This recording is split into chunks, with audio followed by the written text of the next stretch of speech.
Buenos días. Hasta el momento hemos visto el uso de la tasa de variación media. Básicamente esto nos servía para saber cómo hallar la derivada de una función.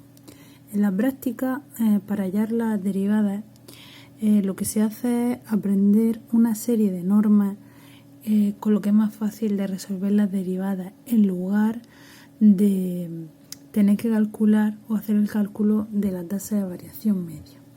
Así que las reglas básicas que vamos a seguir es que, por ejemplo, cuando tenemos una función constante, como por ejemplo f de x igual a 2, su derivada siempre va a ser 0. Da igual que esta función valga 5.000 millones o cualquier otro valor. Siempre que no lleve ninguna x, su derivada va a ser 0. Esto cuando la función es constante. Luego, cuando por ejemplo tengo una función que le llaman identidad, es decir, identidad, por ejemplo cuando f de x es igual a x, su derivada siempre va a ser el valor que acompañe al valor que hay delante de la x. Si por ejemplo la función, en nuestro caso, fuera 3x, su derivada va a ser 3. Es decir, el valor que va delante de la x, cuando tengo una x que no está elevado a nada o cuando está elevado a 1, mejor dicho, su derivada va a ser el valor de delante. Si por ejemplo ahora tengo delante una raíz de 2 de la x, su derivada sería raíz de 2. Es decir, simplemente cojo el valor que hay delante de la x y este es el resultado de mi derivada. El siguiente paso sería ver qué es lo que pasa cuando tengo una potencia. Ahora vamos a suponer que en lugar de tener la x sola, mi función tengo un valor, luego la x elevado a un exponente. Entonces, ¿qué es lo que se hace para calcular su derivada? Pues se deja el valor de delante, se baja la n delante de la x y al exponente se le resta 1. Para entenderlo con un simple ejemplo, si ahora tengo por ejemplo x a la quinta, lo que se hace es lo siguiente: se coge el 5 y se pone delante, y luego a la x, como estaba antes elevado a 5, a ese 5 se le resta una unidad, quedando 5x elevado a 4.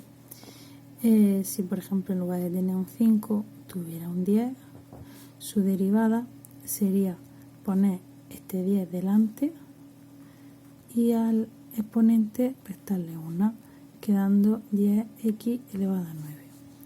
Ahora, si en lugar de tener la x sola tengo, por ejemplo, 2x elevado a 5, lo que haría ahora para calcular su derivada es dejo este valor 2, lo multiplico por este 5 que lo bajo y al 5 este le resto 1. Es decir, 2 por 5, 10, por x elevado a 4. Vamos a hacer otro ejemplo. Ahora supongamos que lo que tengo es menos 3x elevado al cuadrado.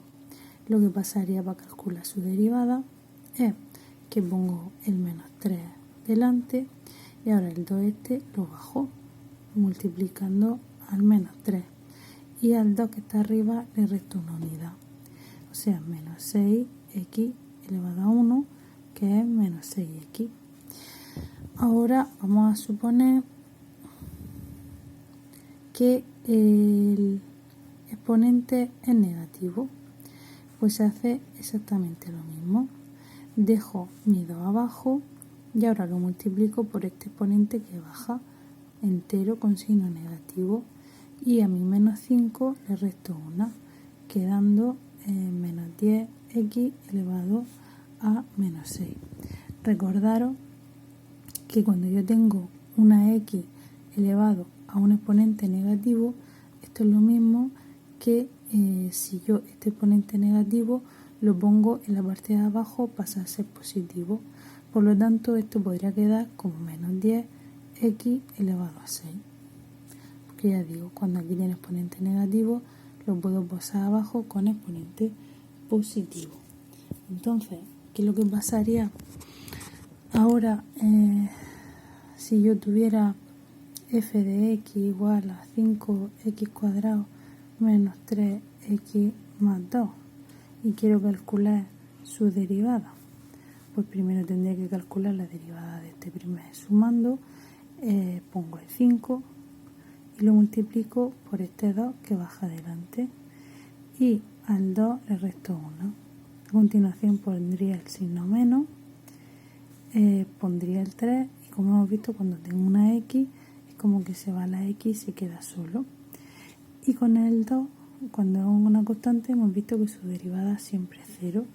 Por lo tanto, al final se me queda 10x menos 3, la derivada de este primer valor.